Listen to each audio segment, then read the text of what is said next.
What's up guys, this is Josh from MMOHotspot.com and today we're going to be going over Dragon Saga. Dragon Saga is a side-scrolling 3D MMORPG that is action-based. So basically we have two races here that you can choose from. You have the humans and the Dragonkin. The humans offer 4 different choices of classes and the Dragonkin offer 2 choices of classes.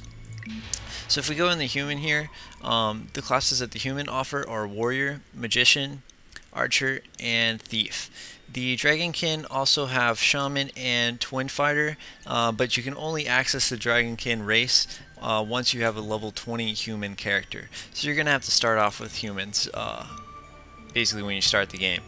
So the customization here is pretty limited. There's not too much. As you can see here, all of the different classes have the same options here. You can choose male or female, and I guess there's about 8 to 10 different hairstyles, maybe about 8 different hairstyles that they have to choose from here. So you can pick whichever one you like best.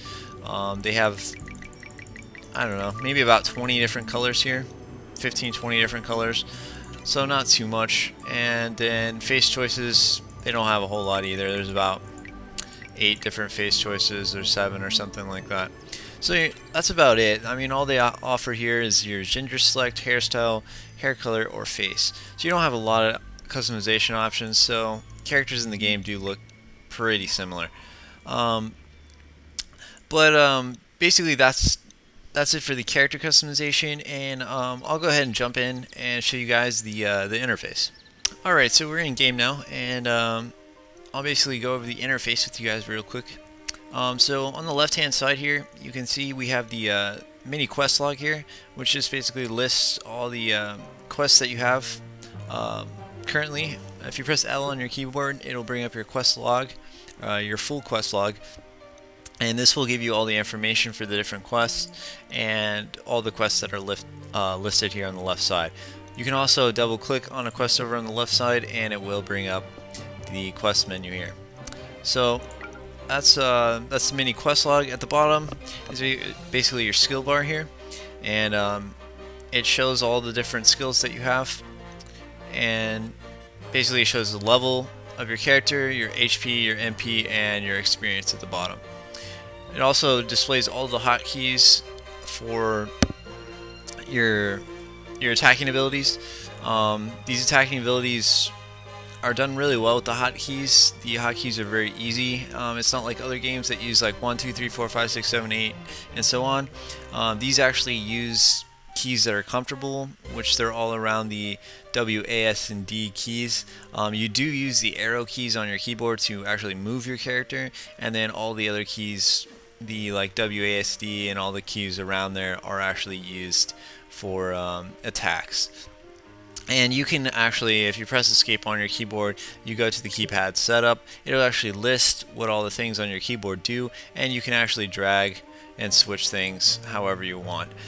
So I have moved a couple things around, like by default jump I think is on C, so I put it on space because I like that better, and there's a couple different things that I moved around that I thought was easier for me to play. So along with the interface, so on the right hand side here you have your basic menu options, like your character information, which it also labels the hotkey of you. You have your inventory, your skill tree here. Basically the skill tree, this is where you get all of your skills. You don't learn skills from a trainer, you actually learn them from the skill tree. Anytime you level up you get skill points, which are here at the top, and you can put them into a skill. It'll tell you how many skill points are required for the skill, and you can go ahead, there'll be a little plus symbol at the bottom right hand corner of the skill symbol, and if you just click that plus, it'll actually add a level to it, and then at the bottom it'll have a confirmation menu that comes up. So each of these, they'll be grayed out if you haven't put any points in them, and when you put your first point they'll actually become available, and then you can actually just drag and drop them to your skill bar if you want. I don't know if it'll let me drag these since they're already on my skill bar. I guess they do. So you can just drag them off the same way and things like that. This little arrow down here that I'm clicking, it just brings up your actual number keys. So like I was saying earlier, most of the keys are around your W, A, S, and D. However, if you do click this arrow, you can add the options to put skills and access the number keys on your keyboard as well, that you can put potions or other skills on as well. So that's a quick overview of the skills tree. Let's see. You also have your quest log, which we went over. Your guilds information, which I'm not in a guild right now, so it's not going to tell me much.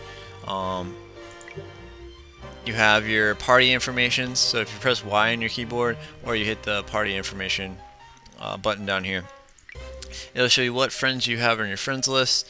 You can add people or you can search people.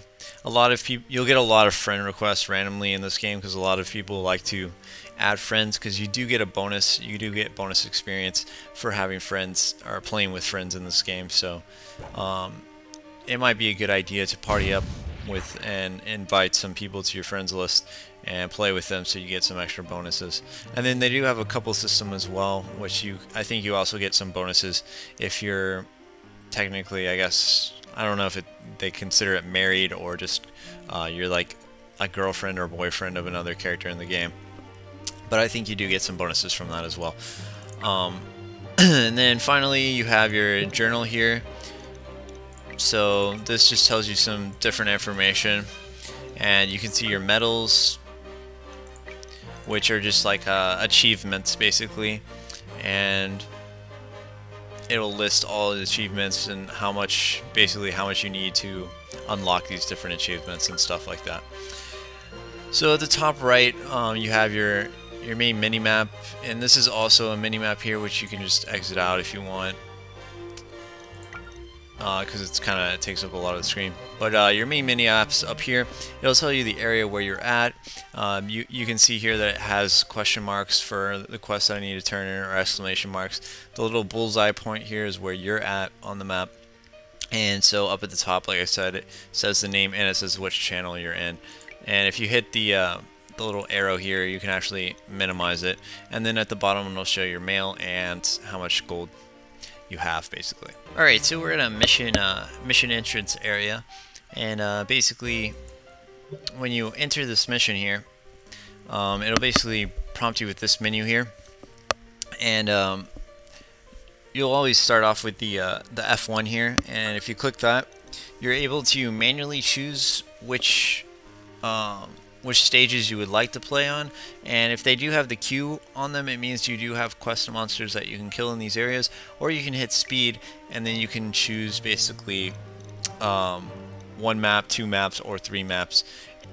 So it's a bit easier to do speed because it picks all the maps randomly for you, but like I said, you can manually choose them as well. So we're just going to do 1 map for now, so I can get through this quickly, and hopefully we can it won't take too much time.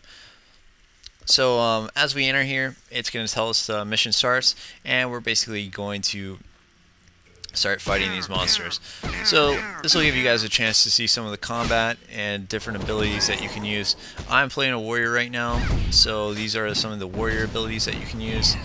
They do have a lot of combo abilities that basically in this game.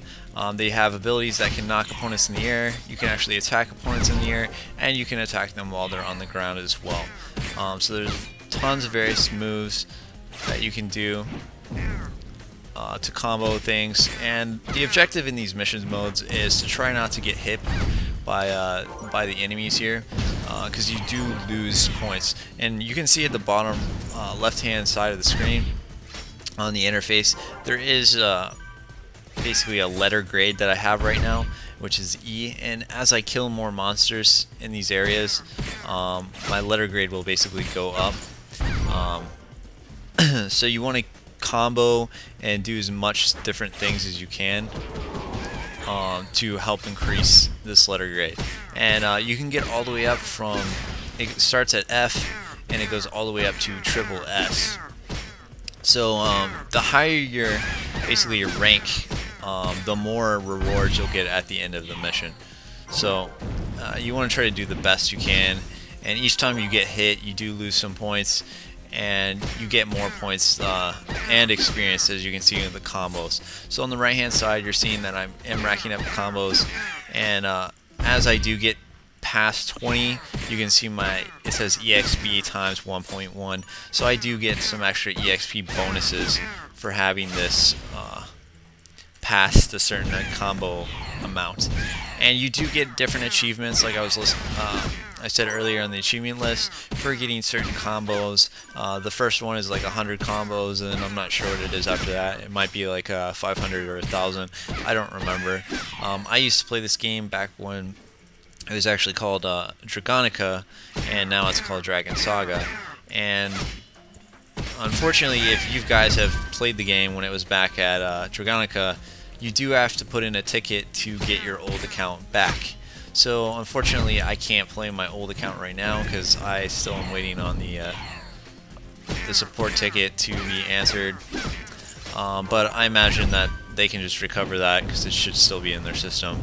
And I did read on forums and stuff, people were able to get their old accounts back and stuff like that. So after you kill, basically the objective was to kill all the monsters in that first stage. And you can see as I killed them, I'm able to go to the next stage. So when we enter the next stage here, since I'm only doing the one stage map, the stage here is the boss stage. So we are fighting a boss now, and you can see at the top it has the basically it has the health and time limit of the boss fight. So he's accompanied with a lot of these extra monsters, which you just kind of need to kill them. It'll tell you on the right how many monsters you have remaining, and the boss is considered one of these in the count for one of the remaining monsters. So once I kill all the side monsters, basically, I'll just go ahead and fight the boss, because I don't want all these guys attacking me while I'm trying to kill the boss, because it's just a little pain in the butt. So now I can start just comboing and hit this guy on the ground and different things like that. Just combo him as much as I can and keep him from hitting me, because his attacks do hit pretty hard. So I just want to keep him stunned and on the ground as much as possible, so his attacks aren't hitting me. So I'm just going to keep comboing him. And it does get a little bit repetitive, because you do have only so many abilities. So you are kind of doing the same type of combos over and over again. But it is pretty fun. I mean, it's all action orientated. So you see I'm out of MP right here, and each time you dash, if you double press an arrow key, it'll allow you to dash. So it does take mana as well. So I'm going to go ahead and use the little mana potion right there. That way I can just go ahead and continue attacking this guy. So we'll just keep fighting him and comboing him up until his health is completely gone. So he's almost down here, and they do give you 20 minutes for some reason. I'm not really sure why. Maybe later in the game there might be some fights that require a lot more fight time, I guess, but as of now it usually only takes a couple minutes. So you can see at the end, when you kill them, it does tell you how much experience that the boss gives you, and then he does drop a large amount of coins and sometimes items and stuff. So that's the boss fight here. And then at the end you'll get your score ranking system, which will tell you your letter ranking, and then tell you your final score. So I'm going to skip through this faster. Okay, so I got a triple S, which is really good. So that means I should get a good amount of items. When you get triple S, you get 4 items, and I think if you get SS, double S, you only get 3. S is 1 and S is 2 and A is 1, I think. That's how it goes. So, but they give me 3 random items here, which is great. So I can go ahead and quit. And then if I go into my inventory here, I can actually see what items I've got and if I can use them. So obviously none of these were helpful to me, because this is for Archer, this is for Thief, and this is for Archer. But I can sell them and make some money off of it, or if I have friends, I could give them to my friends. So that's a little bit of the gameplay overview of Dragon Saga, and I hope you guys enjoyed it. And as always, have a nice day.